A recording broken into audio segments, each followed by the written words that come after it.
Hozirgi vaqtda rosa ham ko'p savollar tushyapti. Gruppaga ham, o'zimga ham juda ko'p savol berishadi. Qaysi bachadon ichi saqlovchi vosita yaxshiroq? Mana spiralimiz aloe vera. Bu spiralda tarkibida 52 milligramm levonorgestrel bor. Bu spiral bachadon ichi davolovchi vosita. Aynan bachadon ichiga qo'yiladi.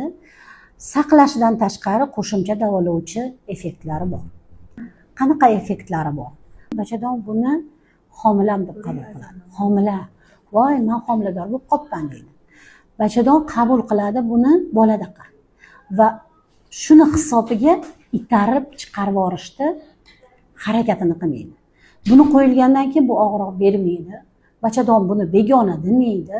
Undan tashqari bachadon bo'yni suyuqligini qatirib, bachadonni ichiga infeksiya kirgizmaydi. Hatto erkak kishini urug'i shamollagan bo'lsa ham ayol kishini bachadoniga o'tmaydi. Undan tashqari bu qon ketishni oldini oladi. Qon ketmagandan keyin gemoglobin o'zidan o'zi yaxshi ko'tariladi va homiladorlikdan 100% saqlaydi. Og'riqlarni oladi, adenomiozni davolaydi va adenomiozni oldini oladi. Undan tashqari har xil o'smalarni ham oldini oladi. Miomalarni va yomon o'smalarni ham oldini oladi. Hayzni to'g'rilaydi.